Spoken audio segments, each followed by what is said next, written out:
Hello everyone, welcome back to another Rusty's review. Oh, let me get going back and forth there. Yep, mandatory go back and forth, back and forth. Yay! Today we're going to be talking about the useful foods in Minecraft. And by useful foods, I mean we're going to go over rabbit stew, baked potatoes, pumpkin pie, cake, and then I'm just going to briefly mention that there are golden carrots and golden apples. You don't want these. These are terrible. Why? Because they use gold. Sure, they give you a lot of hunger, fulfillment, and saturation, but what good is that when you can have cake that you can set down once and then you're stuck sitting there the entire time? So, today we're going to talk about how to get these foods and how to kind of automate doing it because they are the absolute best foods in Minecraft. I'm not going to mention beetroot stew because while you could argue that kind of falls in the same category, I would point out that it takes 6 beetroots in a bowl to make it. And it gives you the exact same saturation and hunger fulfillment as eating 6 beetroots just in a 6th of the time. You don't want that. You want it to take a long time to eat.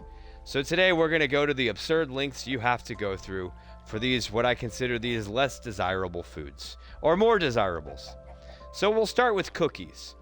Now, cookies, you only need 2 things. You need wheat, which we have a little farm here designed by one of my daughters. Easy.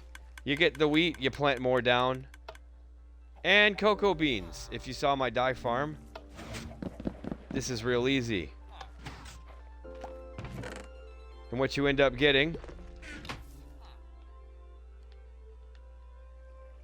with that wheat and the cookies, it's not bad.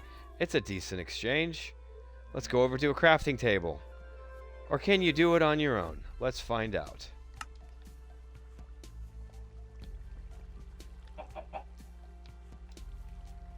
One wheat and a cocoa bean. Nope, you gotta have a crafting table.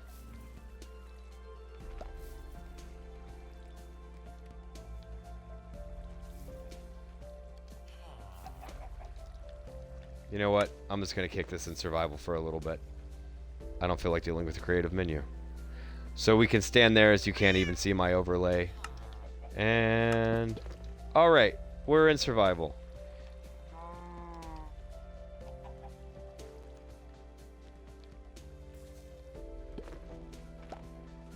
Ah, but you need 2 wheat to make cookies. Where did I put my wheat? Oh, here we go. So, cocoa beans plus wheat equals cookie. 2 wheat and 1 cocoa bean is going to give you exactly 8 cookies. Now, what can you do with cookies? You can eat them. That's about it. You can also poison parrots if you're a monster. Maybe you are. So, cookies, pretty easy to make. Cocoa beans plus a little bit of wheat, and you've got a bunch of cookies. We have some automated systems here where you could place down grass seeds to rapidly grow it. We've got a couple of other options here as well. Next, pumpkin pie. Now, pumpkin pie, you can automate. All you really need is a chicken. You need some sugar, so sugar cane's good. You could throw a beehive in here too. And then whatever you need to get that pumpkin growing. In this case, we've compacted it down with 1 observer facing the pumpkin stem. Pumpkin grows, gets picked up by that hopper minecart. All comes into here. Now, you of course have to go that extra step. You have to convert the sugar cane into sugar. And then that lets you get 1 pumpkin pie. 1 pumpkin plus 1 egg plus sugar. And it's okay. They stack. 3 things in the 1. Cake. Cake is a little more complicated. You need your eggs. You need your wheat. You need your sugar. And you need a cow. So what we've gone and done here, you'll have to obviously milk the cow yourself, but you can get unlimited amounts of milk. So you've got everything. We'll make a cake.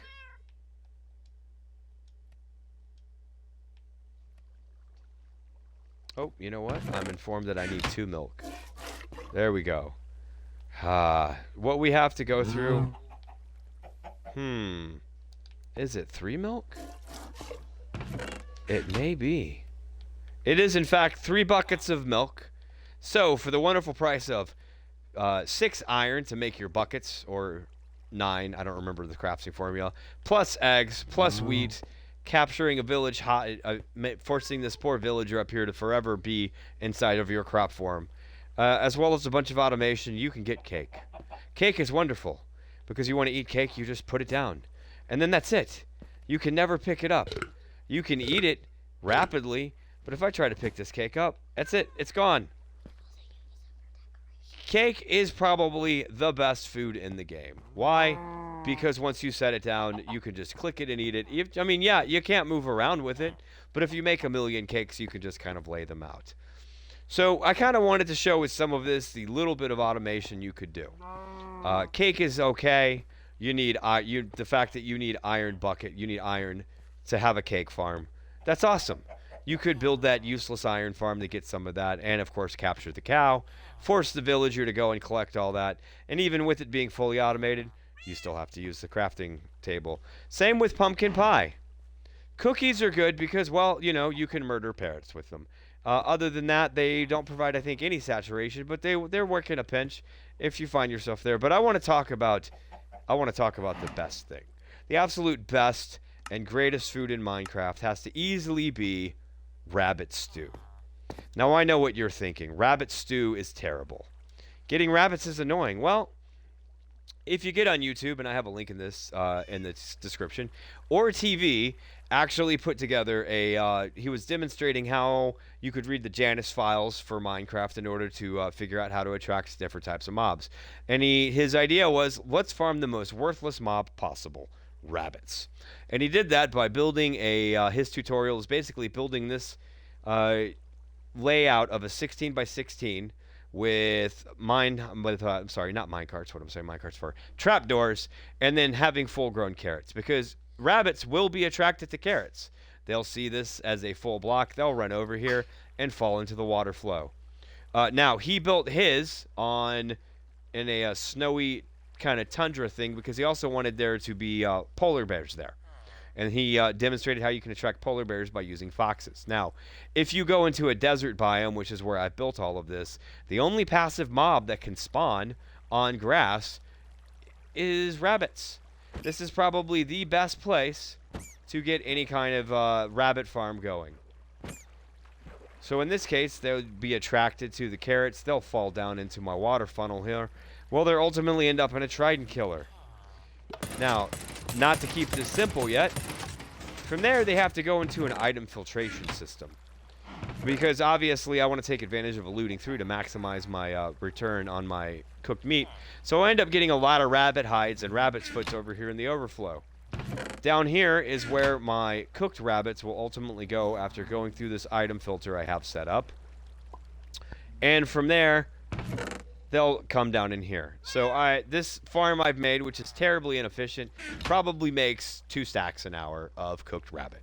And all it costs you is a bunch of blocks, a ridiculous amount of carrots, torches just because I was lazy with trying to figure out lighting, a trident killer, a trident, item filtration system.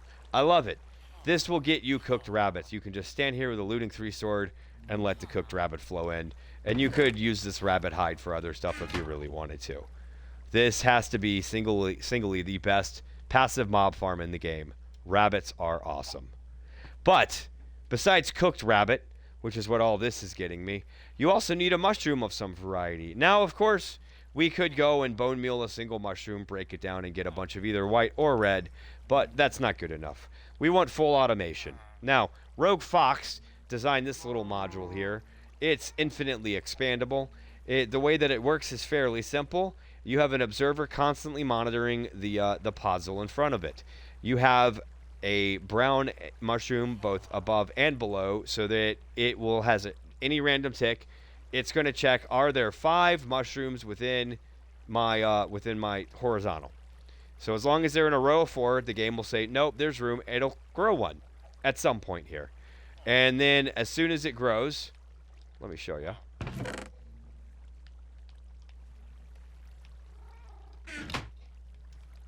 As soon as it grows, the detector gets it, it goes off and drops.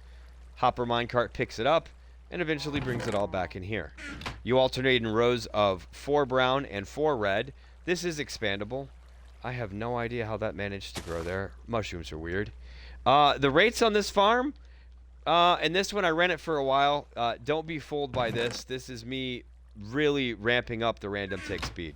This whole thing might generate me 7 of each kind of mushroom an hour. Fungus growth is really slow when you do it this way, but this is the price for automation. If you want to be able to sit there and just not have to bone meal anything, not do anything, but you want a bunch of mushrooms, this will get it to you eventually. But what it does is it will give you brown and red. You can use either one of those. Now, of course, you also need carrots and baked potatoes in order to do this as well. So, what do the carrots do for me? Well, I've set up here two auto sorting systems. I say auto sorting, auto collection.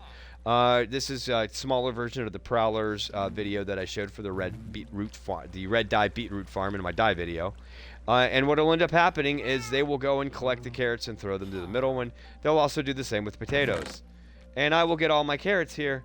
My potatoes, I could set up another item filtration with a smelter, but I came to realize how ridiculous this was all getting. So I just get to the point where I'll throw the potato in the furnace right here. And it'll cook. So now that I've got all this, plus a bowl, I can finally make a rabbit stew. Let's find it.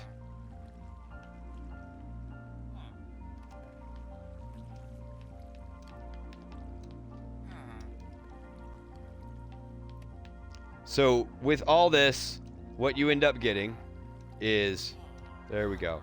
You can craft yourself with cooked rabbit meat, a baked potato that you also had to cook in a furnace, plus an automated mushroom farm, and this filtration system with a trident killer, and several hoppers, and a bunch of grass and other carrots. What you end up with is exactly one rabbit stew that cannot stack on top of anything. What value does the rabbit stew bring to your hunger management needs? You get no bonus for it whatsoever. So besides having 4 different stacks of things that you have to sit there and mix together in a crafting table and a wooden bowl, you get one rabbit stew that adds up to the exact same hunger and saturation points as the cooked rabbit, the baked potato, the carrot, and the mushroom, all added together with no other bonus. And what you end up with is you can eat this one time, and then you have your wooden bowl back, and it doesn't stack. At least in the case of a beetroot stew, that's 6 beetroots altogether, and hey, you're eating those 6 beetroots, and it's 6 of the time. This, I guess you're eating all of this together. So if you're really looking for your ultimate hunger management needs, build this. Auto collection, a rabbit farm, that only really works in a desert before you start having to manage other mobs spawning by ORTV. It's a really good video. You should watch it. This automated mushroom farm by Rogue Fox, that you could use these mushrooms for so many better things, but we're going to do it for rabbit stew. And then getting a bunch of villagers together to get an auto collection system. And you still have to bake the potatoes. And you still have to cook the rabbit. And then once you do all that plus a wooden bowl, you get rabbit stew. It is the best. The absolute best food in Minecraft, hands down, rabbit stew. Because cake, sure, cake provides a lot more, and you can sit there and auto eat it, and you can stack cake on top of each other, but you have to put it down on the ground to eat it. That's not good enough. This right here. Not only do you have to carry around a bowl and all 4 of these ingredients, once you're done crafting it in a crafting table, you can't even stack it. From Old Rusty, or from Rusty Reviews, bon appetit.